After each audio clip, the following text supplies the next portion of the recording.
Hey everybody, it's Natalie McKenzie with The Whole Woman, and it's 6 o'clock here on the East Coast. That makes it Quaran-Tea time. So get that tea, invite a friend, hit that share button, and get ready for today's amazing guest, none other than entrepreneur, restaurateur, author, philanthropist, born, bred, and buttered in Harlem, soul sister Melba Wilson. Make some noise, throw up some hearts, and welcome Melba.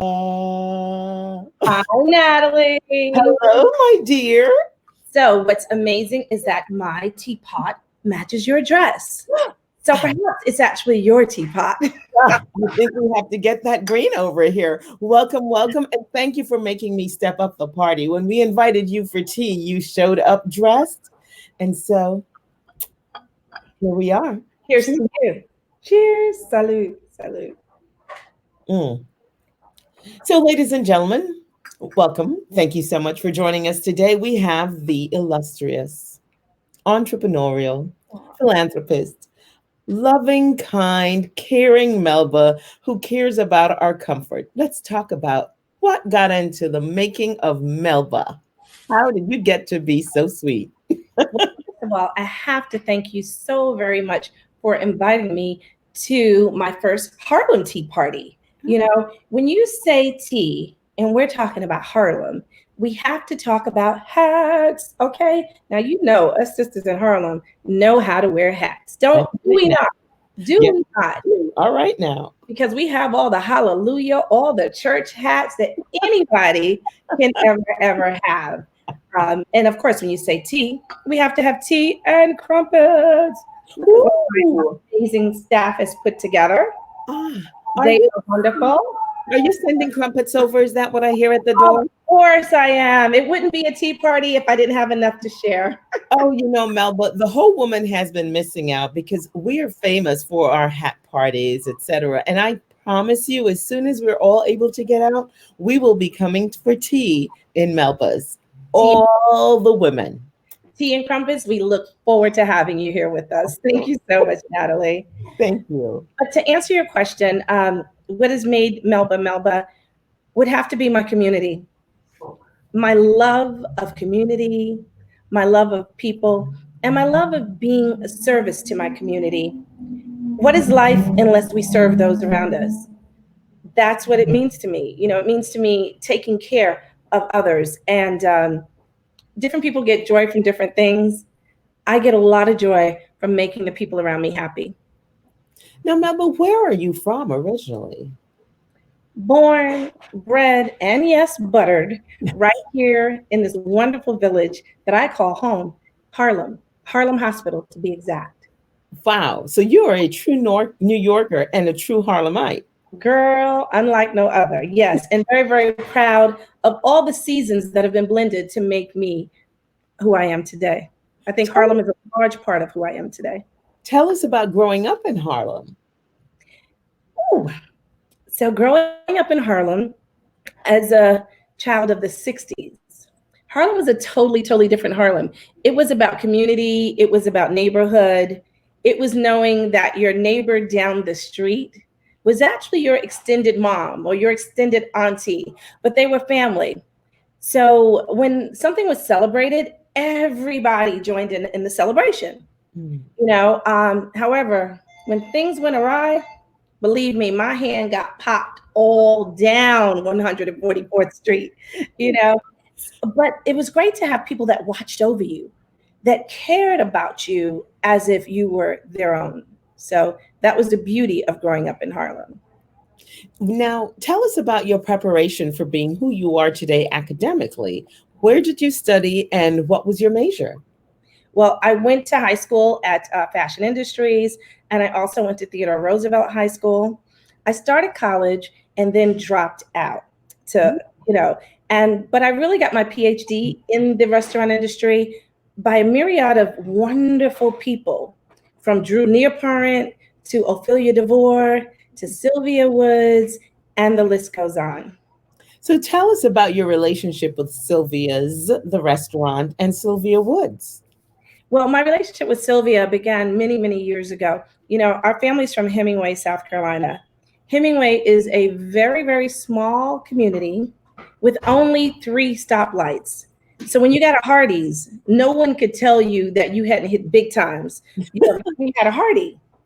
However, I have to say, I started working at Sylvia's full time in the late 80s, and it totally, totally changed my life. Sylvia's was truly the blueprint for me in the restaurant industry. Ophelia DeVore was the blueprint for me when I was about 11 years old in business personally, because at Ophelia DeVore, which was a charm school, and she also had the very first Black modeling agency. I would venture down on the train to 1697 Broadway, where the Ed Sullivan Theater building is. And I used to answer phones. I would answer phones, I would lick stamps, I would close envelopes. But it was then that I was able to see Ophelia DeVore, who many thought she was a white woman, who had started her own modeling agency. And Miss DeVore became a second mom to me. And she told me that anything I wanted to do, I could do. She opened her first modeling agency, Grace Del Marco, where Sue Simmons had gone through, Diane Carroll, and so many amazing women at the age of 16.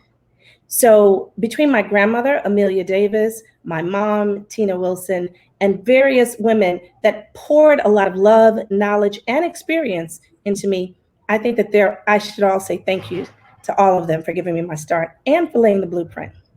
So your love for cooking, or is it cooking loved you? How did you fall into this? I like that. Having family that was from South Carolina and me being born here up north, every summer was spent in South Carolina. I watched my grandmother as she would spend hours and hours in the kitchen cultivating these magnificent meals, going into her garden. And this was before the term farm to table was really coined. Our grandmothers and our aunts, they were really cooking farm to table back then. My grandmother would go into her garden and she would get herbs and collard greens and turnips and radishes and all of these great, great fresh ingredients. And she would spend hours preparing a meal for her family and friends. So my grandmother had 9 children. And I don't even know how many grandchildren at that time. But she always had more than enough. And she would always say, Melby, you don't make enough for the people that you have in the house. You make more. You make enough for the just in case. Just in case Mr. Johnson decided he wanted to stop by. Just in case Reverend Smith, after he finished his sermon Sunday, wanted to knock on the door. My grandmother always had enough to feed the community. And not only did the community love it, she loved it also. And I think that's where my love of feeding people, feeding their soul and their spirit comes from. So Melba, when did you start the restaurant aptly named Melba's? Well, I would like to take credit for naming the restaurant Melba's. However, it was through my relationship with Robert De Niro and Drew Nearparent that I came to understand the value of a name. It was when I saw Lola, who used to own Lola's, unfortunately had lost her name through her partners, that I truly began to understand the meaning of the name.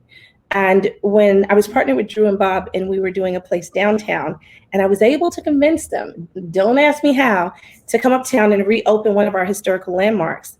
And I remember saying to Bob, well, we can call it Minton's. And he said, well, we can call it Minton's. However, the dining room has to be called Melba's at Minton's. After 2.5 years of working on the product, it did not happen. However, it was one of the blessings in my life because I got an opportunity to work with some of the finest people in the restaurant business. I was there when the first Nobu was born, and now there are 38 around the world. So, like I say, I got my PhD in the restaurant business through a multitude of amazing chefs and restaurateurs. So when I opened up my own restaurant, I said, well, Bob thought it was a good name. Drew thought it was a great name. Melba's. Now, Melba, where did you first get your experience in the restaurant business? Were you working at any of these named, famed restaurants before? I never worked at Tribeca Grill or any of Drew's restaurants. It was actually, I worked at Sylvia's, I worked at Rosa Mexicano, I worked at El Teddy's. Famed chef Michael LaMonaco hired me to do brunch over at Windows on the World. So I did work at a nice amount of restaurants. And so they all contributed to who I am today and the restaurateur chef that I am today. So tell us about Melba's. Tell us about how you are experiencing the life as a restaurateur, and quite a notable one, if I might add. Tell us about that. Well, the life of a restaurateur is not as glamorous as some may think it is. It's a life of service. And I don't think that anyone who gets into this business gets into it for the money. You have to get into it for the passion and the drive and being able to step back and put others before you. Cooking is an act of service. And more than anyone could pay most of us to cook, what we look for is we look for that clean palate. We look for that clean plate. We look to see that there are crumbs, there's nothing left. And sometimes we get that, but the biggest thing is when we get a big thank you or a hug or a warm embrace. We just like to know that people enjoy what we've spent time doing for them and preparing for them. I think that's the ultimate thank you. And in being at Melba's, what would you say some of your primary or most memorable moments have been? Well, my most memorable moments are when people bring their family in to celebrate. Family is everything. It's everything. When you're up, your family's there, and when you're down, your family is there. So family is everything to me. So to know that someone thought about Melba's to bring their 1-year-old son or daughter to celebrate their first birthday, or when it's grandma's 90th milestone birthday or 85th, or when someone decides that they want to, propose to someone, it's knowing that the special moments that they could choose any restaurant that they want in the city, because there are over 25,000 restaurants here. We don't advertise, we don't promote. In lieu of advertising, I made a promise to myself that we would donate our advertising budget back to the community. And last year we donated a little bit over $200,000 back to the community by way of food, product, checks, and philanthropy. So whenever someone hears about us, it's a surprise because we don't have a big machine behind us. And knowing that they still took the time and decided to come through our doors is truly a blessing to myself, but also to my restaurant family here. That's quite remarkable. So you as a restaurant, you don't advertise, you have no advertising budget. We do have an advertising budget. However, we allocate that to giving back to our own community. I love that. Thank you. Again, just one of the things that we find so admirable about you. How did you get Melba started? Well, after working with Bob and De Niro on opening a restaurant that actually did not open, I was on a flight one day and I was married, had my son, and the flight attendant said, as I've often heard so many times before, in case of an emergency, put on your mask first. That was an epiphany for me. It was an eye-opener. That moment changed my life. I realized that I'd been putting on everybody else's mask, which is fine, because that's what we do as women. That's what we do as mothers. That's what we do as mamatures, right? That is what we do. And I said, I don't want to wake up one day and go, what about me? What about my life? Have I fulfilled my goal? And I had always saved money under my mattress. Judgment-free zone here, right? And just as my mother had done, with my family being from the South, my mom was a stay-at-home mom, and my dad used to go to work every day. And so my dad would come home, bring his check, and give the money to my mom, cash the check, give and bring it to my mom. My mom would pay the bills or whatever. But my mom would also, she had a little secret. She would take a little money and put it under the mattress. Literally under the mattress. Girl, literally under the mattress. And that was called just in case money. So let me give you an example of just in case. Just in case she wanted to buy a new dress. just in case one of the kids needed something, or just in case my dad decided to act a fool. She had some just in case money to do, just in case whatever came up. So growing up, seeing that, I also had a just in case fund. And it was almost instinctively that every Friday when I got paid, so I would put money into my mattress. Sometimes it would be $5. Other times it would be 10, it would be 20. But whatever extra I had to spare would go into my mattress. So after I got off the flight, and I never touched that money. After I got off the flight, I said, you know what? I wonder how much money I have under that mattress. No one knew about it. So I started counting. Your husband did not know that money. Nobody knew. Nobody knew about it. It's no one knew about it. I started counting because I didn't trust anybody. You just do it. Your mom, my dad didn't know that my mother had the money, right? So no, my husband at the time, ex-husband now, but my husband at the time definitely didn't know. And thank God he didn't. Hey, Cece, hey, how you doing? But love you. But no, my dad didn't know. So my husband at the time didn't know either. And I started counting, and I had a little bit over $312,000. Girl, I was scared to go to work once I realized how much money I had. I'm like, oh my God, I hope nobody robs me. Now, no one had ever robbed me before. I knew how much it was. I became so scared. But that money I took and I invested in me. I invested in my business. And I figured that if I'm going to invest in anybody, I'm going to invest in me, because I will never let me down. And that's how Melba's was born. Wow.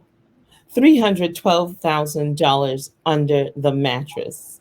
I can think of places in our homes that we have $312,000, but it's in consumables, pocketbooks. Well, it's my bra or my mattress. So I guess it had to be the mattress. Wow, Melba. Here's to that. I'll drink to saving that. Yes. Wow. Okay. I'm going to move on. So 2004, you opened Melba's. Yes. 2004, I signed the lease. 2005. Yeah. I'm trying to get over the $312,000 under the mattress. Okay. That is just something all our little girls need to learn to do. Definitely. But if we think about just saving $5 a day, it really does add up. And there's an organization called World of Money that I'm very passionate about. And that's what World of Money teaches our children from the ages of 7. Yeah. If we just take a little bit, as little as $5 a day or $5 a week, and we save it up, it really does add up. Sabrina Lamb does an amazing job with the kids. Phenomenal. She truly is. So we get the restaurant started. Yes. Now tell me a little bit about how you have grown into the establishment that you are now. What's the engine behind Melba's? I think the engine behind Melba's has to be the team. Melba's is so much not about me. It is so much about the conglomerate of staff and restaurant family members that we have here, as well as the Harlem community. If a celebrity doesn't come in, we're good, because the Harlem community, which is over 300,000 people, they show up. They show up strong. And that's really been evident during this pandemic. Now, I noticed something in your repertoire of accomplishments that says you beat Bobby Flay. Girl, I'm going to take off my church hat for that one. Okay. Breaking one, 9. I slayed the Iron Chef, the one and only Bobby Flay. That was truly one of the proudest moments in my restaurant career. Totally. Bobby is no joke. Bobby's a fierce competitor. And let's face it, he's an Iron Chef. Food Network called about us doing a show called Started Here First. They totally fooled me into doing this. I had no clue it was Throwdown, because for me, Throwdown had never happened in Harlem, and didn't happen to a lot of people that looked like me. So they called me to do a show called Started Here First. I denied it. Long story short, we ended up doing it. So day 1, we're at the restaurant, and I'm talking about the history of chicken and waffles. Well, day 2, they asked that I pick a location And I, of course, picked the Lennox Lounge, which breaks my heart that they're no longer physically here with us. So many greats gone through the Lennox Lounge. So I picked Lennox Lounge to film in, and I'm doing my demo, my cooking demo. All of a sudden, in walks Bobby Flay, like the Bobby Flay. So I'm like, oh my God, how nice, Bobby Flay came to watch me do my cooking demo. He steps up, they start assembling a table, and he goes, are you ready for a throwdown?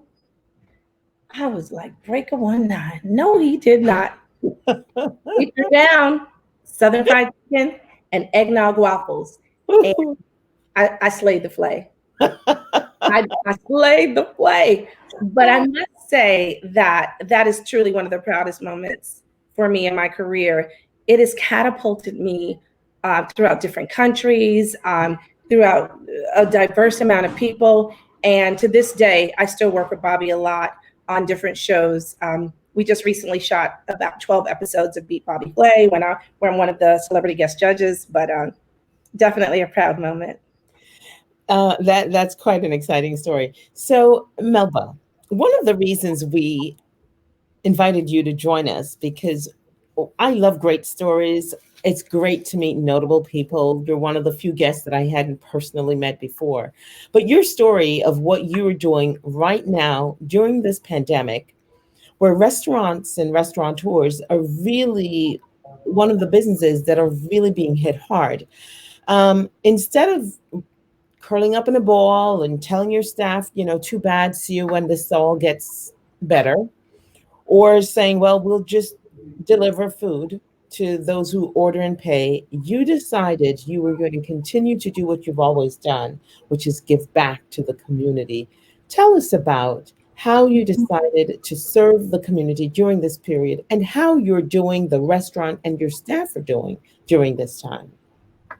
Well, March 16th, I have to say, has been one of the toughest days for me in my life. Having to explain to my restaurant family that they had to be furloughed, the majority of them, by no fault of their own, because we were mandated to close, was one of the most difficult things I've had to do. When you think of my restaurant family, how are they going to feed their kids? How are they going to take care of their parents? How are they going to live? How are they going to pay their bills? These are things that keep me up at night. So that truly, truly devastated me. And I knew that we had to do whatever we could do to take care of them. Because when you look at the restaurant industry, we're an industry that takes care of so many. And we ask very, very little. So for us to be on the receiving end of that, or the needing end of that, was heartbreaking to me. And I knew that I had to do whatever I could to take care of them, to take care of others. And so by doing takeout and doing delivery, and also by taking care of frontline workers, I know how bad we have it. I can't even imagine the frontline workers that put their lives on the line by walking into situations where, like one of my cousins said to me the other day, he's a ER doctor in New Jersey, one of the 3 doctors, Dr. Sampson Davis, one of the authors of The Pack, the book, The Pack. We talk every day. And I said, hey, cuz, how was your day? And his reply to me was, well, 30 of the 32 patients I saw today had COVID, tested positive for COVID. Wow. And knowing that he too could test positive for COVID and not be there for his 2 young sons that he has. It's just an example of what our doctors and nurses and interns and hospital workers go through on a daily basis. So who am I to complain? Who am I to complain? We've got to step up and we've got to do something. And that's what so many of us, not just me, that's what so many of us have done and are continuing to do. Now, tell us about the hospitals that you have donated and served during this time, donated food to and served during this time. Well, we do a lot of work with Harlem Hospital. You know, I'm born and raised in Harlem Hospital, so we got to take care of home, right? And they have a great team there at Harlem Hospital, and it's also a public hospital. So it's important for us to take care of Harlem Hospital. We do a lot with Columbia Presbyterian, Mount Sinai, St. Luke's, as well as Metropolitan. One day we had posted a picture of something that we had done, and this lady reached out, this nurse reached out, and she said, I'm at Lincoln Hospital, Bronx Cares. And she said, we haven't gotten any food donations. So I responded right back, DM me. She DM'd me. And the following week, we donated food. We've donated food, I think, 3 times already to them. So anything that we can do, we're going to do. We're Harlem Strong. It's in our blood. It's in our spirit. And that's what we do. Melba, thank you so much. We're running out of time, and I could sit here and just be mesmerized by your story, your heart, and I am comforted in your presence. And there is no food, so what would happen when there is food? Thank you. But some other of your accomplishments is I know you're president of the New York City Hospitality Organization, and you've recently been appointed by the mayor of New York to the Small Business Association Advisory Council. Yes. For this period. Tell us a little bit about those things, please, before we go. Well, the New York City Hospitality Alliance is something that I'm so gracious and honored to be appointed president. Not only am I the first female president, but I'm also the first president of color. And as you know, in New York City, we have over 25,000 restaurants. And to have someone who's a small business to advocate on our behalf is very, very important to me. You know, we have a great board, and we've just gotten 5 bills passed last week.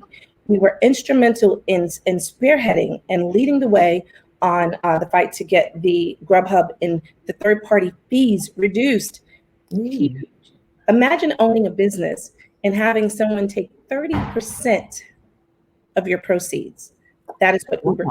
Yes, that's what Uber Eats was doing, as well as Grubhub.